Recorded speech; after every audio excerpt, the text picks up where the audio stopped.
Untuk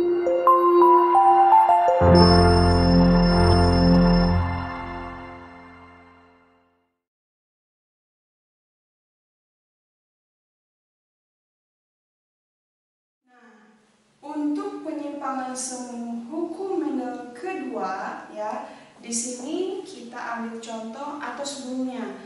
Nah, apakah kalian tahu kenapa sih bisa terjadi penyimpangan semu hukum Mendel kedua ini? Nah, seperti kita ketahui bahwa yang namanya hukum Mendel kedua ini menceritakan tentang proses gen yang dapat berpasangan secara bebas. Nah, seperti halnya di penyimpangan semu hukum Mendel 1, di sana terjadi karena adanya interaksi alel. Namun untuk penyimpangan semu hukum 2 ini terjadi karena adanya interaksi genetik, begitu ya. Nah, jadi begini. Jadi kalau yang sebelumnya itu kita lihat di dalam persilangan monohibrid gitu ya. Kalau di sini kita lihat, kita ingat kembali di rasio perbandingan genotip dan rasio perbandingan fenotip pada persilangan dihibrid, begitu ya. Nah, di sini contoh yang pertama adalah atavisme ya. Atavisme atau istilah lainnya interaksi gen boleh.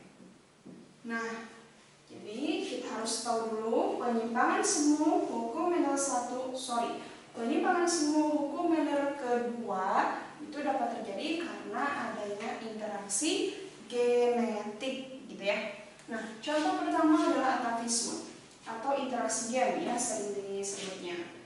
Nah, di sini dicontohkan dengan persilangan antara jambul ayam ya. Di sini jambul ayam. Oke.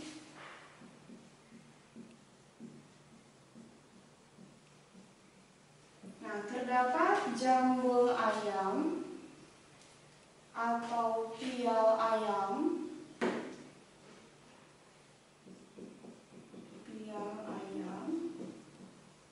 Yang bergenotip R besar, P kecil, disilankan dengan R kecil, P besar.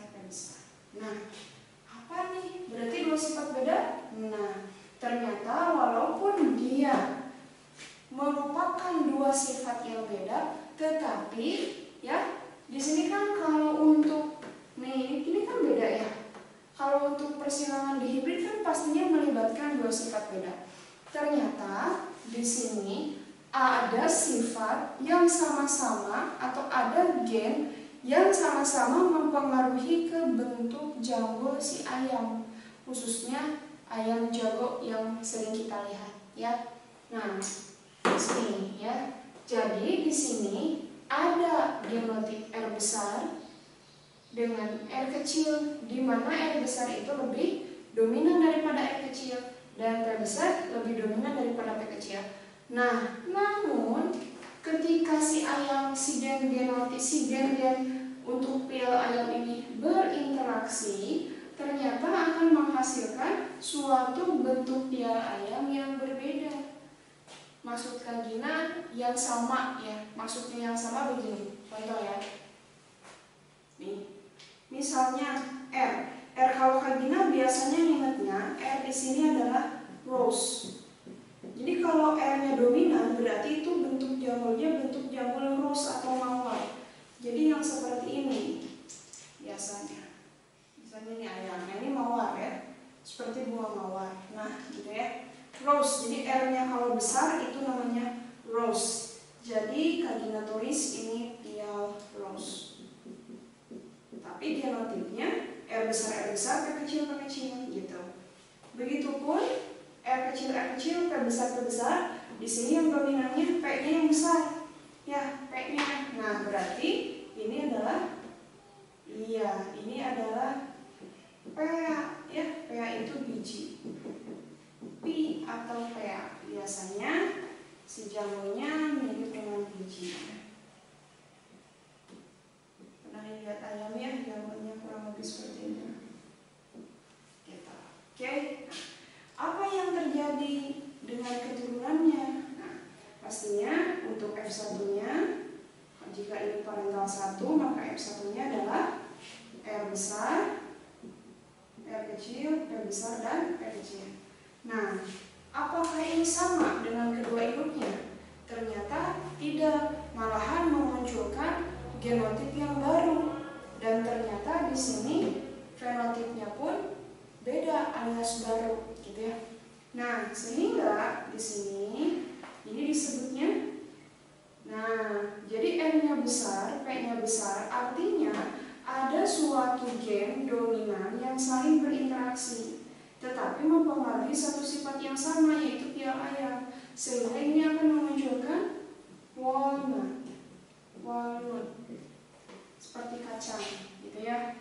Nah, sehingga jika kita cari keturunan keduanya, F2-nya, ini adalah F1 disilangkan dengan sesamanya. Nah, kita harus tahu dulu nih untuk rasio perbandingan fenotip saja, ya.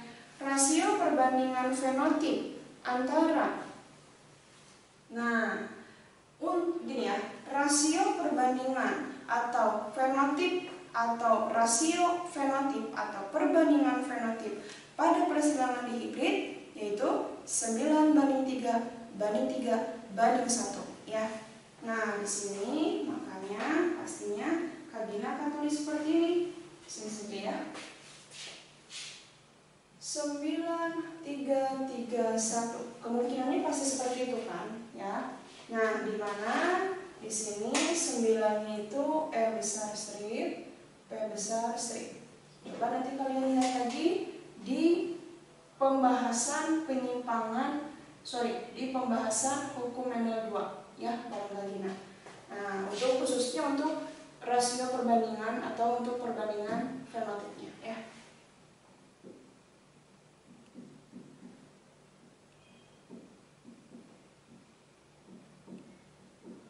Nah, maka fenotip yang akan dihasilkan seperti ini. R besar, P besar.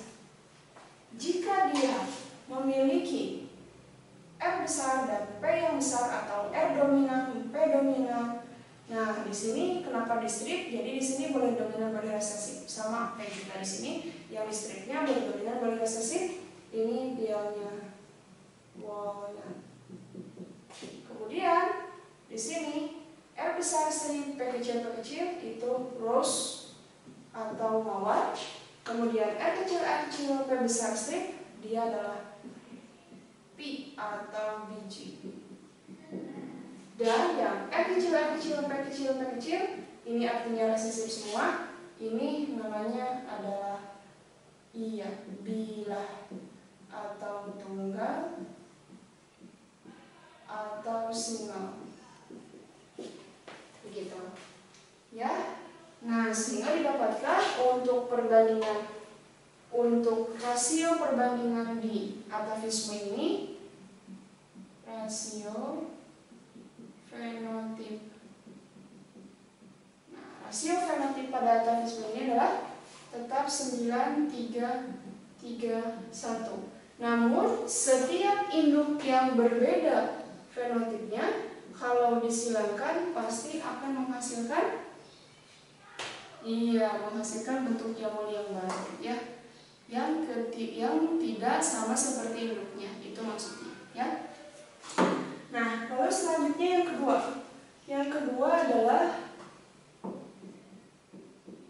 kriptomeri. Kripto artinya tersembunyi, ya. Kriptos artinya tersembunyi. Nah, artinya untuk kriptomeri ini bisa diartikan sebagai gen yang tersembunyi. Maksudnya gimana, Kak? Gen yang tersembunyi. Jadi seolah-olah si gen ini tersembunyi jika tidak disandingkan dengan gen lainnya yang dominan. Jadi kalau ada salah satu temannya, salah satu ada genotip yang mempengaruhi sifat yang sama dan ternyata dia tidak dominan, maka sifatnya tidak akan muncul, makanya tersembunyi disebutnya. Contoh, ini bisa kita contohkan di bunga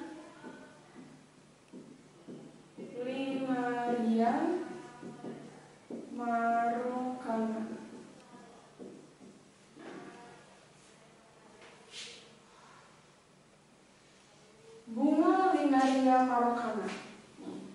Kak Gina punya bunga berwarna merah, ya, punya bunga berwarna merah dengan genotif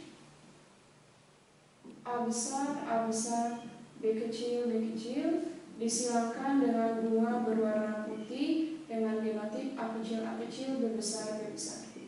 Nah, kalau biasanya kan di hukum model 2 itu biasanya gimana cara melambangkannya? Biasanya kalau ada A besar, B kecil, atau nah kenapa tidak misalnya A besar sama K besar misalnya gitu ya. Nah, jadi di sini ini yang disebut dengan kriptomeri. Ternyata gen A dan gen B ini mereka mempengaruhi sifat yang sama, yaitu sifat untuk bunga Linaria marokana. Nah, Kak Gina akan kasih keterangan dulu. Keterangannya adalah jika ada gen A besar, ya, artinya A di sini si gennya itu mengandung pigmen antosianin. Jadi terdapat pigmen antosianin. Pigmen antosianin adalah pigmen yang dapat mewarnai bunga, makanya dilambangkan dengan A, ya. Oke. Kemudian kalau dia A-nya kecil, artinya dia tidak mengandung pigmen, artinya tanpa pigmen antosianin begitu. Nah, selanjutnya jika misalnya ada gen B besar, nah gen B besar ternyata sama. Untuk memunculkan pigmen antosianin ini ternyata perlu pH yang asam atau ulangi ya. Untuk memunculkan pH yang antosianin itu kan pigmen bunga, ya, pigmen bunga. Jadi biasanya warnanya ungu. Nah, tapi untuk memunculkan warna ungu itu si pH matriks di sekitar sel-selnya itu harus basah. Nah, makanya B besar ini dilambangkan sebagai dia itu mengandung atau terdapat pH yang basah. Gitu, ya. Nah, kalau yang B kecil, yang resesif artinya tanpa pH basah berarti suasananya asam, ya. Suasananya asam. Atau boleh di sini terdapat pH asam, boleh. Nah, ini kita samakan saja suasananya basah. Suasana basah. Nah, gitu ya.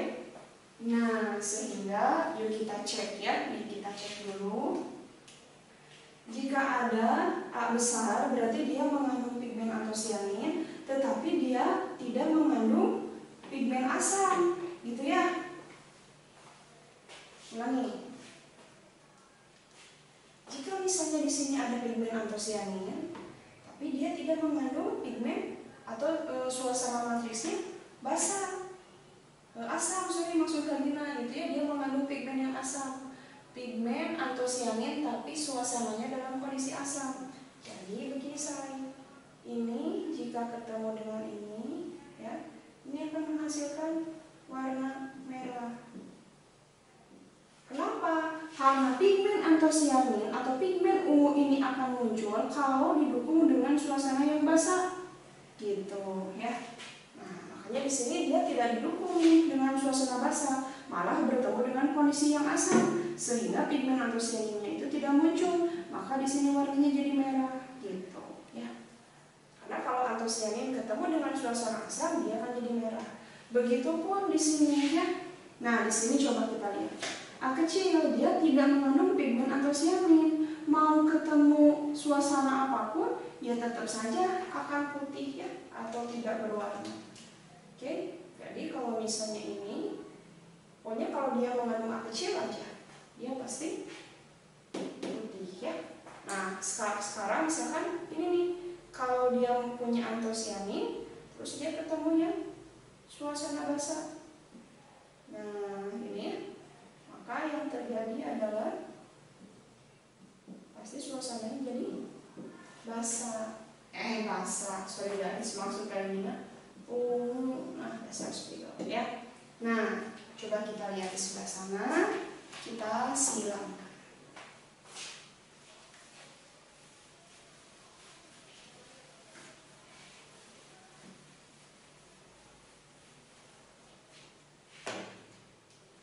Jadi, pasti di sini untuk perbandingan fenotipnya, merah ya, pakai ini aja.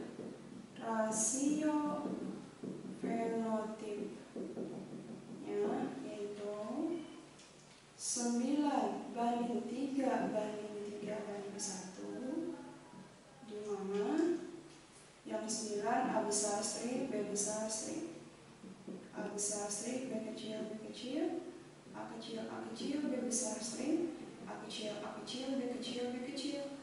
Tinggal identifikasi. Jika dalam kondisi begini, ini muncul gitu ya. Dalam kondisi yang begini, pasti dia akan merah, seperti induknya merah ya. Kalau genotipnya begini, dia pasti putih. Karena A kecil di sini dia tidak mengandung pigmen. Jadi mau dikasih suasana apapun, kalau dia tidak punya pigmen atau cyanidnya, maka tidak akan muncul.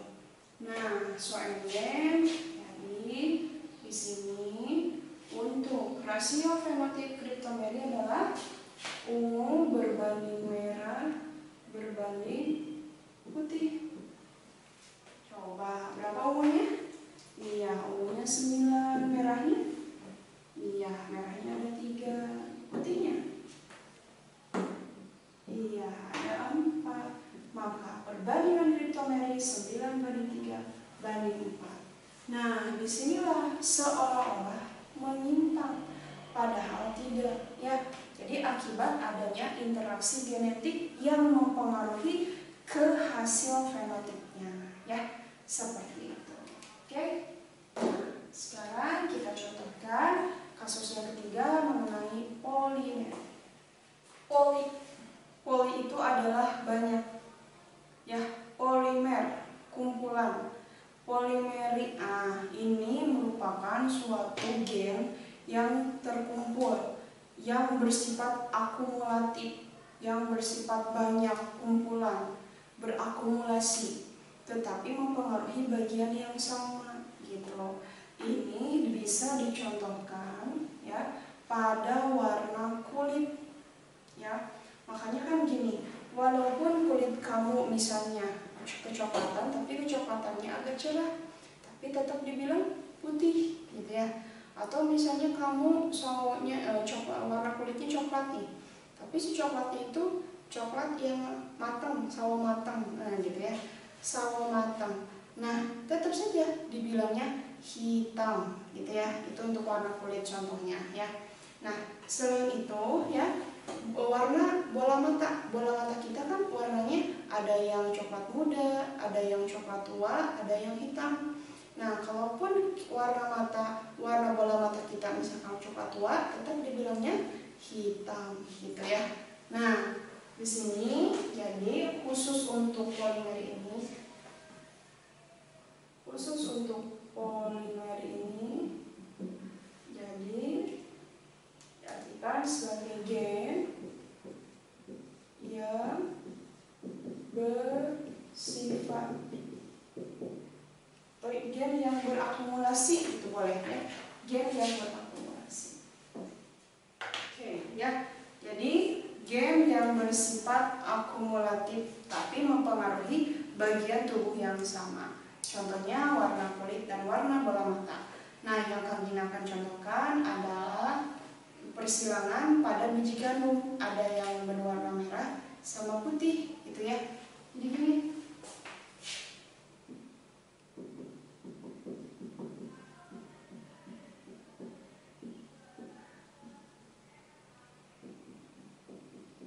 Nah, jadi terdapat biji gandum merah dan putih, di mana merah ini dia punya genotip ya. Merah genotipnya adalah ini aja ya. Yang besar 1, yang besar 2,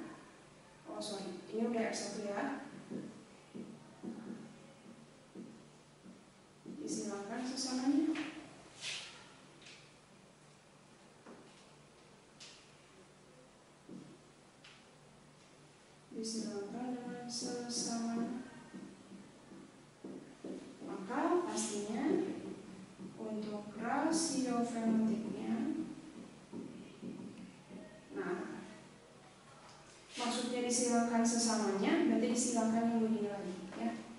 Oke, sudah deh. Jadi di sini 9, 3, 3, 1 ya, 9, 3, 3, 1, di mana yang 9 ini yang 1 string, yang 2. Nah, itu intinya setiap ada gen yang dominan itu disebut dengan merah, atau setiap gen yang ada yang dominan berarti sifatnya muncul. Tapi kalau salah satunya resesif tidak akan muncul ya. Berarti yang ini ada yang dominan muncul ya. Tidak merah. Yang ini dominan muncul lagi merah. Yang ini putih. Sehingga perbandingannya adalah merah berbanding putih, yaitu 15 berbanding 1. Itu untuk perbandingan dari polimerik ya. Oke. Nah, sekarang Kak Gina akan melanjutkan mengenai penyimpangan semu hukum Mendel kedua, yaitu yang keempat. Dia adalah epistasis dan hipostasis.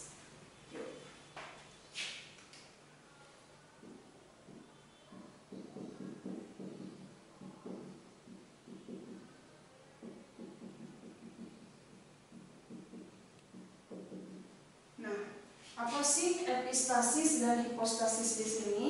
Kalau kita lihat pengertian dari epistasis dulu ya. Epistasis adalah gen yang menutupi gen dominan lainnya. Sedangkan hipostasis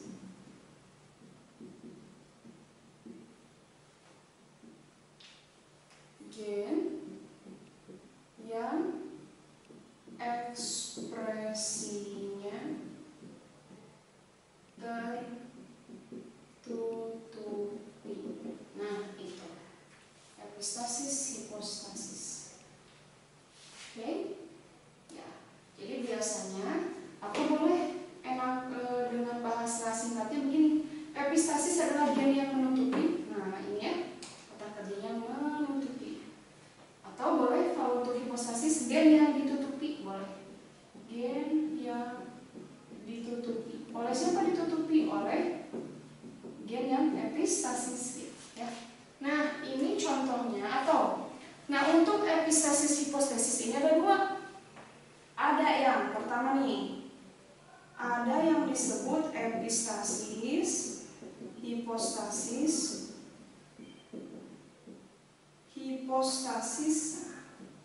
dominan. Epistasis hipostasis dominan ini contohnya adalah terjadi pada biji gandum yang berwarna hitam, di mana biji gandum hitam ini bersifat epistasis ya, dan jadi bersifat epistasis saja si gen H besarnya ini ya. Nah, kemudian ada nih biji gandum lainnya, dia nama biji itu berwarna kuning ya, sama-sama dia juga dominan, tapi karena ada gen H besar yang menutupi, jadi ekspresinya nggak keluar, makanya disebutnya epistasis hipostasis dominan ya. Jadi ibu contohkan biji gandum yang berwarna hitam ya, misalnya yang berwarna hitam dengan genotip H besar, H besar, K besar, K besar, disilangkan dengan berwarna yang biji gandum yang berwarna kuning dengan genotip H kecil, kembali ya, ulangnya. Di sini H besar, K kecil, K kecil, disilangkan dengan H kecil, K besar, K besar. Nah, di mana di keterangannya biasanya suka ada untuk besar bersifat epistasis terhadap H besar. Oke, H besar dasar sumber. H besar maksudnya gini ya. Nah, jadi di sini kita uraikan ya.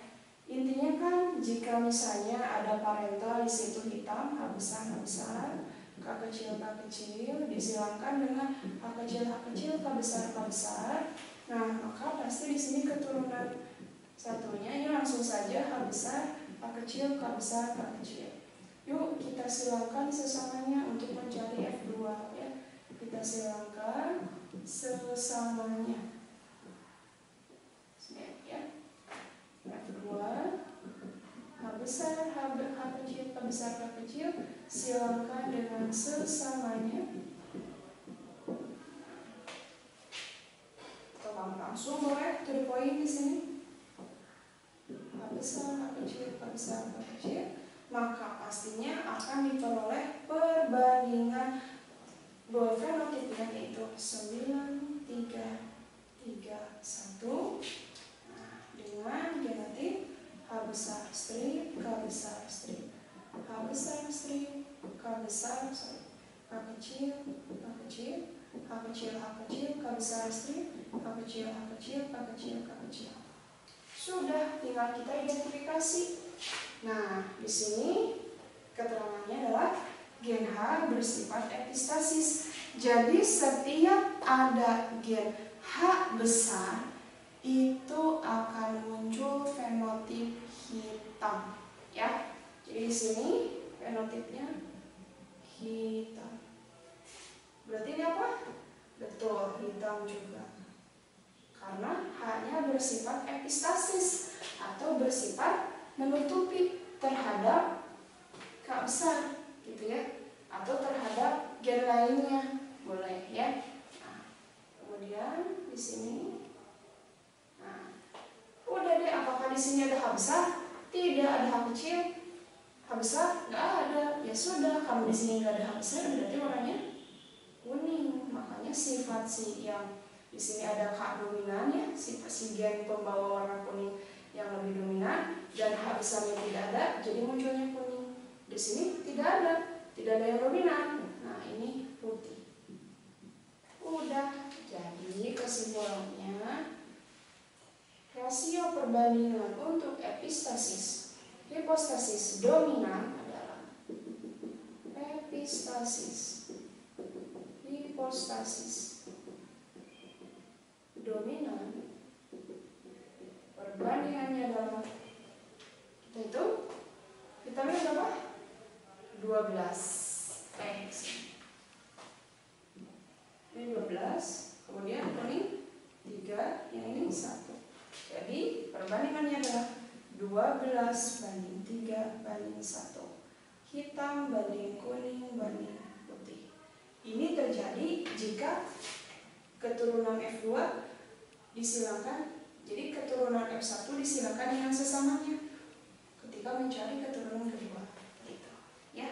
Oke, jadi biasanya kan kita sebut ini full heterozigot, ini full heterozigot. Jika full heterozigot dengan full heterozigot disilangkan, untuk epistasis dan hipostasis dominan ini akan menghasilkan perbandingan 12 banding 3 banding 1 ya, seperti itu. Nah, sekarang kita bahas yang epistasis hipostasis resesif ya. Untuk yang selanjutnya adalah epistasis hipostasis resesif.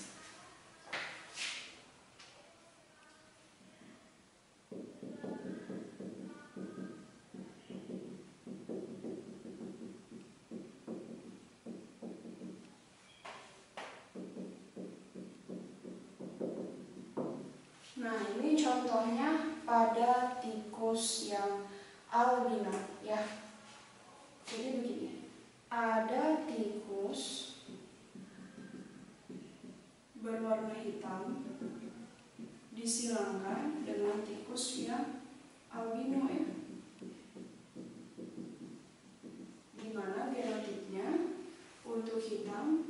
besar, R besar, C besar, C besar. Dan untuk yang albino ini R kecil, R kecil, R kecil, C kecil, C kecil. Nah, seperti ini. Dimana biasanya suka diberikan keterangan dimana gen C kecil, C kecil dia bersifat epistasis. Dimana berarti kalau ada C kecil, C kecil, ini pastinya dia akan albino atau putih. Ya. Kita langsung saja. R1 didapatkan R besar, R kecil, C besar, C kecil. Ini warnanya apa? Karena tidak ada C kecil, C kecil berarti pastinya hitam, ya. Jadi di sini kita silakan sesamanya. R besar, R kecil, C besar, C kecil, silakan sesamanya. Jadi begini, pastinya akan diperoleh perbandingan atau rasio fenotip 9331. Oke. 9331. Berarti di sini tinggal R besar strip, C besar strip, R besar strip, C kecil, C kecil, R kecil, R kecil, C besar strip, dan R kecil, R kecil, C kecil, C kecil. Nah, sudah deh di sini diperoleh. Nah, jika ada R besar berarti dia tidak ditutupi karena yang menutupinya itu si C kecil, C kecil. Ya, berarti di sini dia akan muncul sifatnya yaitu hitam, ya. Hitam, tikus hitam. Kemudian, nah di sini ada C kecil, C kecil berarti dia albino. Kemudian di sini nggak ada C kecil, C kecil. Kemudian si R-nya juga kecil, si gen R untuk gen hitamnya kecil. Ini biasanya krem muncul, ya. Dan di sini ada C kecil, C kecil, dia albino. Jadi rasio fenotip untuk epistasis, hipostasis, resesif. Nah, itu ya. Dia pastinya coba kita hitung. Hitamnya ada berapa? Hitamnya di sini ada 9. Oke, berbanding albino. Berbanding albino. Albinonya ada berapa? Ada 4. Kemudian berbanding krem. Kremnya ada 3. 9 banding 4 banding 3. Atau biasanya nulis ini hitam berbanding krem berbanding albino. Nah, jadi tulisnya 9 banding 3 banding 4. Seperti perbandingan di penyimpangan semu tentang kriptomeri, ya, di bunga Linaria marcana. Seperti itu kan perbandingannya sama, ya. Oke ya, satu lagi untuk penyimpangan semu hukum Mendel kedua yaitu gen komplementer, ya. Yang kelima berarti di sini contoh adalah gen komplementer. Kalau kita lihat dari arti kata komplement, komplement itu artinya adalah saling melengkapi. Di mana gen komplementer ini berarti gen-gen yang saling melengkapi. Artinya gen ini jika dalam kondisi dominan dan muncul secara bersamaan, maka gen-gen ini akan saling melengkapi sehingga memunculkan fenotip yang diinginkan. Tetapi jika salah satu gen tidak muncul secara bersamaan, khususnya gen dominan tidak muncul secara bersamaan, maka fenotipnya pun tidak akan muncul, sehingga disebut dengan gen komplementer atau gen yang saling melengkapi. Apakah itu? Ya. Di sini contohnya adalah, nah, dia adalah bunga Lathyrus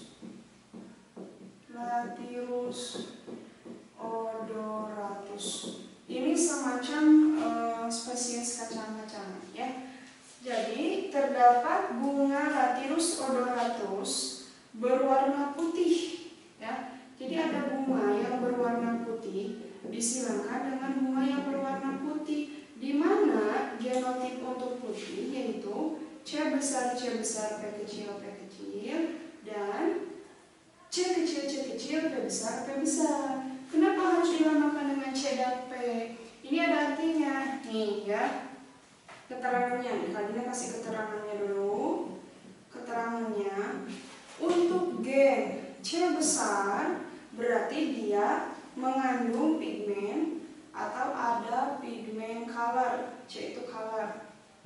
Nah, color di sini adalah pigmen antosianin, di mana pigmen antosianin ini adalah pigmen yang berwarna ungu yang bisa mewarnai si mahkota bunga itu, ya. Nah, kemudian ada juga gen C kecil. Kalau dia gennya C kecil berarti dia tanpa gen, tidak mengandung atau tanpa pigmen color. Jadi nggak ada pigmen colornya, pigmen warna antosianinnya nggak muncul. Nah, untuk gen P besar, P besar di sini dia memiliki suatu gen pengaktif enzim untuk mengaktifkan atau untuk memunculkan warna antosianin itu. Dia punya pengaktifnya, dia punya gen pengaktifnya gitu lah ya. Nah, kemudian kalau P-nya kecil, P kecil tanpa pigmen pengaktifnya, tanpa pigmen pengaktif enzim. Nah, begitu. Sehingga kita lihat jika F1 kita cari, ini kan pasti F1-nya C besar, C kecil, P besar, P kecil gitu ya. Disilangkan dengan, nah ini kan coba kita lihat di sini. Kenapa di sini untuk gen C besar yang bersanding atau bersamaan dengan P kecil, kenapa tidak warna ungu? Karena salah satu gennya di sini ada yang resesif. Warna ungu akan muncul jika dua gen yang dominan muncul secara bersamaan, gitu ya. Nah, contohnya di sini. Di sini untuk F1-nya ya. Nah, ini kalau disilangkan kan jadi F1. Nah, ini nih C besar dengan P besarnya muncul, sehingga di sini pastinya fenotipnya pun akan muncul. Ya, ini pun sama. Berarti apa yang terjadi? Ini warnanya jadi ungu, gitu ya. Ini pun ungu. Nah, begitu. Nah, sekarang apa yang terjadi jika ini F2 ya maksudnya kita. Tadi F1 untuk menuliskan yang ininya ya. Nah, apa yang terjadi pada keturunan kedua jika ada bunga Lathyrus odoratus yang ungu disilangkan dengan yang warnanya ungu lagi? Yuk kita lihat. Nah, pastinya untuk rasio fenotipnya itu ya 9:3:1 dengan genotip C besar strip, P besar strip, C besar strip, P kecil gitu ya. Nah, kemudian C kecil, P besar strip, C kecil, P kecil. Nah, C besar, P besar ini adalah muncul nggak gen dominannya? Muncul, berarti ungu muncul. Nah, ini yang fenotip ungunya muncul, jadi mahkota bunganya ungu. Kemudian di sini, wah ternyata hanya ada C besarnya saja. Di sini P besarnya saja. Di sini juga nggak ada yang muncul yang dominannya, gitu ya. Sudah, sisanya berarti ini putih, ini putih, ini putih, ini pun putih. So ending, maka perbandingannya hanya ada warna ungu berbanding putih. Sudah deh, jadi perbandingannya adalah 9:6 gitu. 7 maksudnya Gina ya. Ini belum ke itu, oke? Dasar spidol. Oke, jelas ya. 9 berbanding ini 7 gitu. Ya. Jelas ya? Oke. Ya, jadi di sini mulai jadi perbandingan untuk gen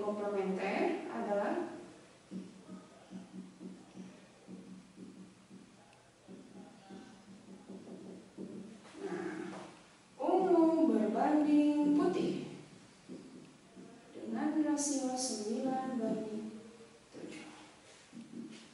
Oke, semoga jelas, semoga paham, semoga dimengerti ya. Terima kasih untuk perhatiannya. Jangan lupa ya, subscribe dan jempol.